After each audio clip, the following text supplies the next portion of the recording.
Hey everybody, Sean here from Somm Wine Club, and I have got some wine for you. The wine I have for you today is the 2022 Domaine de la Grosse Pierre Chiroubles La Grosse Pierre. This is a Gamay Noir from the cru of Chiroubles in Beaujolais. Now, if you're familiar with cru Beaujolais, you have probably tasted Morgon. You've probably tasted Moon en Avant, Fleury, maybe even some Bruy, but you're probably less likely to have tasted Chiroubles. It is one of the smaller crus of Beaujolais. It is also the highest cru of Beaujolais. Now, I'm talking about elevation here, 1,500 or so feet above sea level. But the thing that makes Chiroubles a little bit more challenging is the slopes. It does have quite a few steep slopes, more so than the other crus of Beaujolais. And so there's just not as many producers that choose to focus their attention in Chiroubles. Domaine de la Grosse Pierre is one of them. It is a small family-run estate that is right in the heart of Chiroubles, on the granite slopes, in the heart of Beaujolais. Chiroubles just north of Morgon, and is run by, as of 2018, the third generation of the Passot family, Pauline Passot.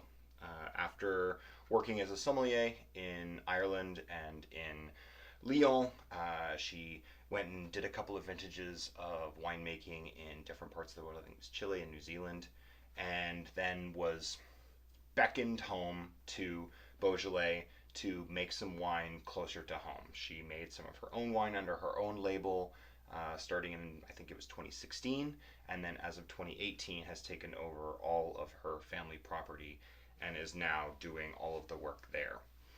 Domaine de la Grosse Pierre is certified organic as of 2021, but has been farming sustainably and working with sustainable and organic practices for much longer before that.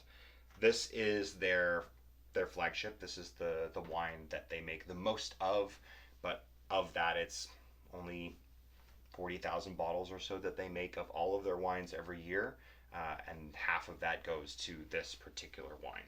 So this is the 2022 vintage. Let's taste it. Let's see. Super pretty red fruited Gamay Noir.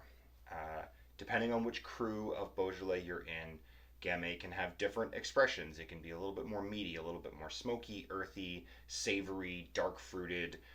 Chiroubles, being the highest cru in Beaujolais, tends to display more elegance, more red fruit, more lift and floral character.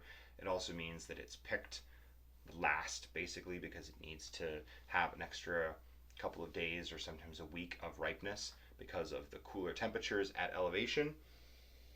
But what you get out of that is just an incredibly vibrant and refreshing style of cru Beaujolais. This is all done with indigenous yeast. There's no oak used here. It's all done in concrete. And yeah, really minimal kind of handling, gentle extraction, not trying to pull a whole bunch of extra color out of this wine. You can see in the glass here, it's just a fairly moderate ruby color. There's even a little hint of purple as this wine's still quite young. Yeah, red cherry, raspberry, rose petals, a little bit of purple flowers like violet or peonies. There's a touch of a spice note kind of on the back side of all of that fruit.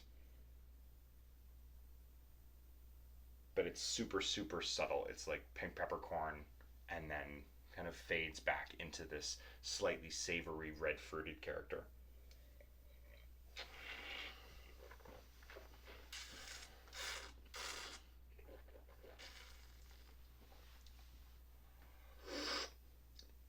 Super tangy, tart acidity, like underripe red cherry, cranberry, and huckleberry. If you're familiar with huckleberries, they have this like almost like sour tartness to them, especially if you pick them when you're not quite ripe. There's also a little bit of a green spice note on the palate that wasn't present on the nose.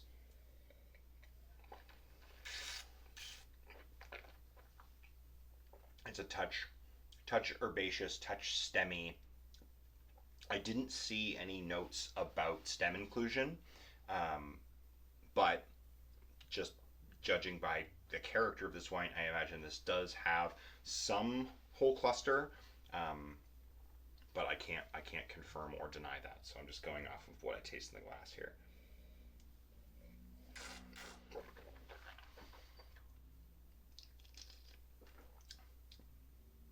The tannins are, for a young Beaujolais,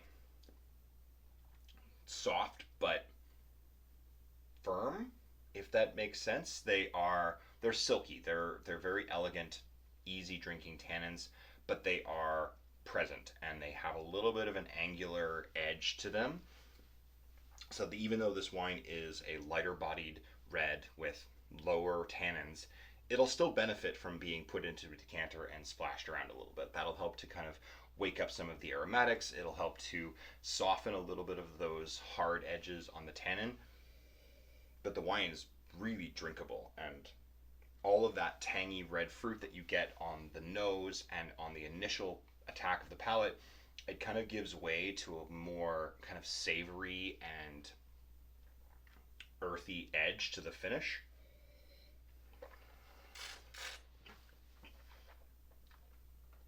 That's really delicious.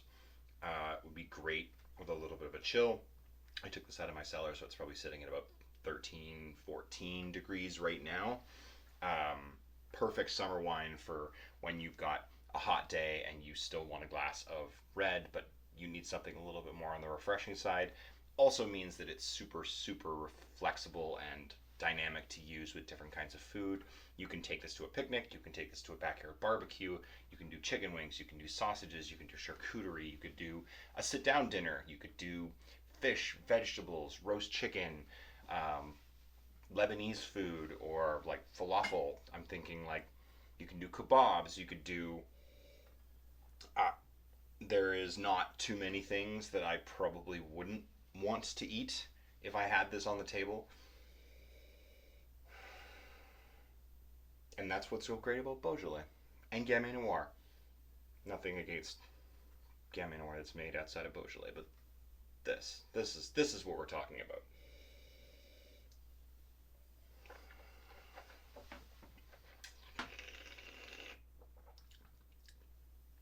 Yeah, those tannins are already starting to kind of round out a little bit. So just a little bit of air will help to kind of soften them. But don't be afraid to drink this now. This is not a wine that you need to age for any extended period of time. It is meant to be consumed. It's meant to be lively and energetic and fresh and enjoyed. So grab a couple of friends, grab your bottle, pop the cork, and enjoy. Thanks very much. This is the Domaine de Grosse Pierre Chiroubles Le Gros Pierre, and we will see you guys all next time.